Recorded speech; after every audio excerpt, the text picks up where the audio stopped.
Syria. This was a revolution which was not supposed to happen, but it did. To date, there have been over 1,400 fatalities. Thousands of people have been imprisoned, and the fighting shows no sign of letting up. Damascus. This is President Bashar al-Assad and his very lovely wife, Asma, who's indeed a very, very nice person. She's an Anglo-Syrian. Her father is a surgeon in London, a very fine gentleman, runs the Anglo-Syrian Association of the UK. When he goes back to visit his daughter in Damascus, he stays at the palace, but every day goes out to the hospitals and performs cardiac surgery for free on people who can afford. A very, very nice family. And she was a very, indeed, before these events, they were a very popular couple in Syria, generally speaking.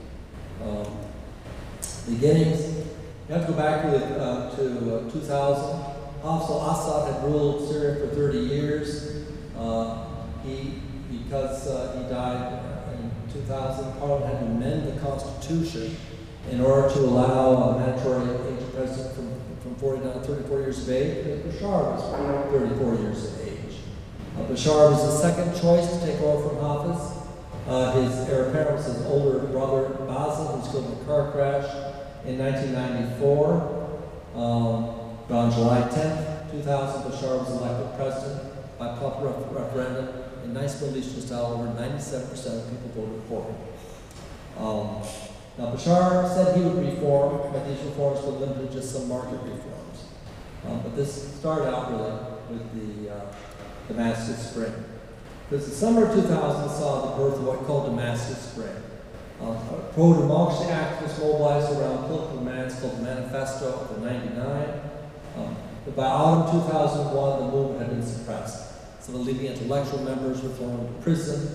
But even though it lasted only 6 short months, it did give people evidence of something which might be possible. We see some echoes of some of that movement in the current aspirations echoed today. The first protests in Syria started on January 26th, and these were influenced by protests in the region. And on this day, somebody burned himself up, mimicking Muhammad Abu Azizi, but never caught fire, so to speak. Protesters at the time called for political reforms and reinstatement of civil rights. They pleaded one end of the state of siege, which has existed since 1963. In Egypt, one of the same sort of thing, one elimination of the state of siege, the emergency law, which had been in place since 1981.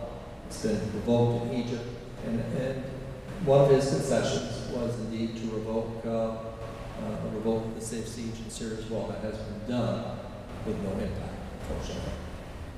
One attempt at a day of rage was set for 4 or 5 February. This is completely nothing. It was very uneventful. People started to think things would be different in Syria. Nobody showed up to this protest. And the Muslim Brothers actually came out in favor of it. No one came up. But on March 15th, demonstrations took place in many cities throughout Syria. These started actually in Daraa, a town in the south.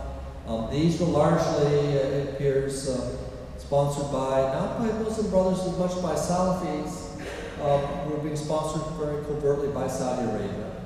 And it started out, some boys were arrested because they did some graffiti on the wall and then thrown into jail. And the elders of the tribe came, as is customary, when the police said, put their hats down, their turbans down on the desk, and said, we plead to let our boys go. And instead of responding to this in a way which would have eliminated the problems, the officer threw the hats and the head coverings on the floor, whereupon everything immediately got out of hand. In Syria, you had a well-known activist named Suhair Hakmi. She was sort of an official spokesperson for the Syrian Revolution. She paid tribute to the Syrian people for their efforts to try to seize the initiative from the ruling party. And Facebook started to anoint her as being one of the leading people to lead the country towards freedom and liberty, liberté, freedom. But she, of course, was arrested immediately, although she's since been released again, I understand. Since March, there's been increasing violence, of course, in cities and towns throughout the country. Daraa was the first one.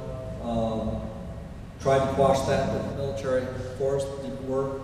Then it spread to Hama and Homs in the center of the country. Still nothing. The army again imposed its will there. Went on the coast to Latakia and Banyas, two major port areas. Again, strong response by the Syrian government on those. But still, every day, more thousands of people keep joining these revolution. They say that the fear of death has been broken. People no longer fear to go out on the street all the time. Meanwhile, there have been, most recently up in the north, near the Turkish border, there have been some huge confrontations up there. Refugees have poured across into Turkey, about 10,000 all told, and they're being housed there in tents. Who is the opposition? Are they coalescing? That's the key thing. Unlike Egypt, where you know the parties that are opposed to the regime a little bit, and even in Yemen certainly knows it. In Syria, no one's really sure.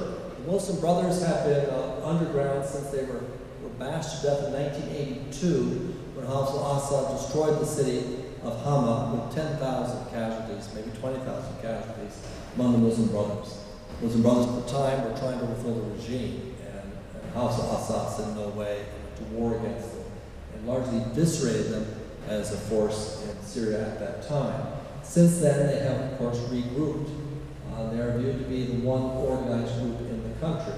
That gives a lot of pause. After Assad, who don't want Muslim Brothers. They don't have a policies which we would endorse.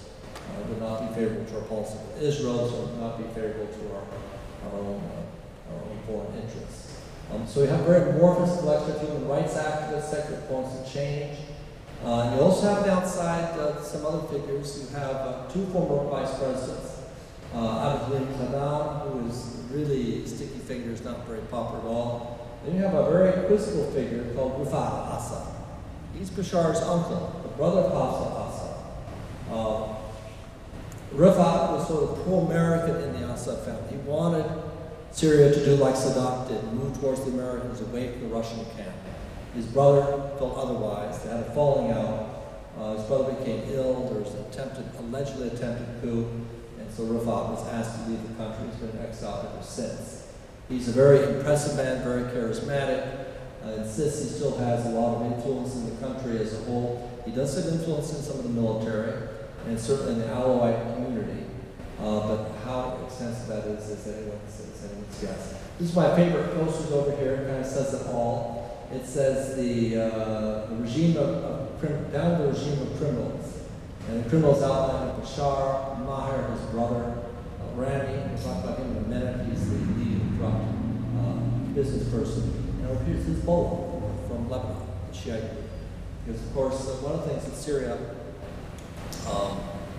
does is facilitates arms flows from Iran to Hezbollah and Lebanon. The strategic relation between Syria and Iran is that which gives great pause to Israel particularly. The United States as well. We would like very much to have that relationship severed, and it's hoped that whoever takes over in Syria will do that. So, but we had meetings with the opposition taking place. The most famous one thus far took place on June 4th in Antalya, Turkey.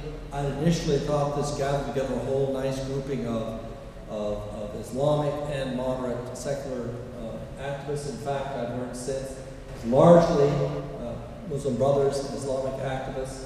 No prominent secular representative was invited. They did release a very respectable declaration, what that calls for the establishment of a civil society, a government based on civil government, not secular government, civil government, which is based on rights for everyone and recognize ethnic differences in the country. A lot of Kurds, for example, in Syria, a lot of Christians, and a lot of Alawites, about 10% of each of the population. Another meeting took place today, very important meeting. This was held in Damascus. It's the first gathering between the opposition, quote unquote, and government representatives. This is something which Bashar al-Assad has called for in each of his two major addresses to the people since this event started unfolding in March. Little information available about what actually was done, except that some prominent human rights activists were not in jail, were allowed to attend. It was opposed by the Damascus Initiative for Change, which is the official grouping of secular opponents of the regime. It's viewed as being some members of Todi group, but according to Damascus claiming this will set the framework for much larger dialogue being organized under the Vice President of Syria, Bashar, on July 10th. So wait and see what happens.